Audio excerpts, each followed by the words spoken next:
I want to bring Geraldo in on this for the Daily Take. Geraldo Rivera joins us this time just about every day. And today, let's start with this, Geraldo. Then we have a couple of other stories I'd like to get your perspective on. But again, to Brian's point, all right, ransom, you probably saw Savannah and her brother and sister last night on Instagram, kind of very emotional, but also trying to engage maybe with a possible ransom. We know at least one of the notes was an imposter because they made an arrest, but the other ones they don't seem so sure about. What do you make of these latest developments? You know, I don't do financial reporting, but I remember several weeks ago, Connell, when we were talking about crypto, and I was very scornful of it, shook my head, I don't understand it at all, and to me it was a device for scammers and kidnappers and hustlers to make profit Bitcoin on their... That's what they wanted. They wanted Bitcoin, and I think that that's going to be the, you know, a trend of crime going forward in the future. It was awful. It was awful watching Savannah and her sister and brother-in-law. It was just so just you could feel viscerally how awful it was for them, and for the courage it took for her to do that, for Savannah to do that, and she has such an ebullient personality normally, and to be forced to you know speak to a kidnapper, a purported kidnapper, and telling him that you're ready to, you know, pay a ransom to get your loved one back.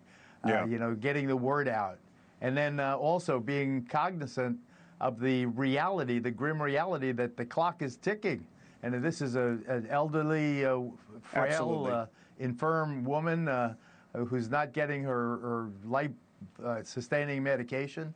I mean, how much longer can even the possibility of a successful rescue be held realistically? So it's tough. I was surprised that we didn't hear from the son-in-law who was so sensationally mentioned last night. I would have preferred to hear some message from him, or some message of support of him. They asked the sheriff about him. They asked the sheriff and the FBI special agent there about whether they had any suspects, and they were just over and over. And I mentioned this to Brian last hour. There seemed to be some frustration with the reporting. And Ashley Banfield was on last night, and she's brought this up about the possibility of a prime suspect being the son-in-law that you mentioned. They said there's no prime suspect, there's no person of interest even. So and when a reporter brought up the son-in-law, they right away changed the subject. No, we're not looking at anyone. And I wonder, part of that, I mean, we don't know, but like you also, it seems to me their case was they don't want to hurt their own investigation, and because they don't seem to have enough to go on. I see that. To me, it's a big. I just think that you could have said, someone could have said, and I heard that allegation last night. It was not true, outrageous, farcical, not true. And said they said nobody's ruled out. You know, Tommaso and so forth. Yeah, they said they're not ruling out anybody. Nobody's ruled out. I get that. I get that.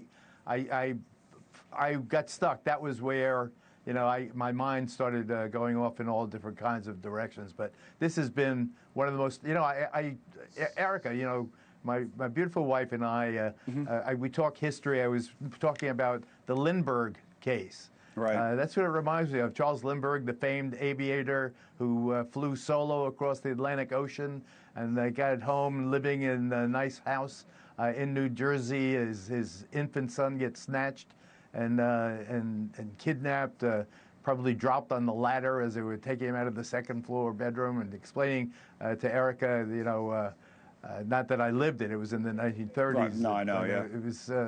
It's just but it kind of gripped the nation. It was, you know, obviously before social media or cable news or anything. But supposedly this was one of the first types of stories like that just like gripped and grabbed the nation's attention all at once. Like everybody was talking about it, and there's something about this story, I guess is your point, that's like that as well. I just want to mention a couple of things. You might have seen it at the bottom of your screen, that guy Derek Kalea, that's the name. So we have a name of an arrest for the hoax, okay? I know they're still looking at one of these potential ransom notes as real, perhaps, again, they don't know, but they do have a arrest made for the hoax. So we have that $50,000 reward out for info. We have that.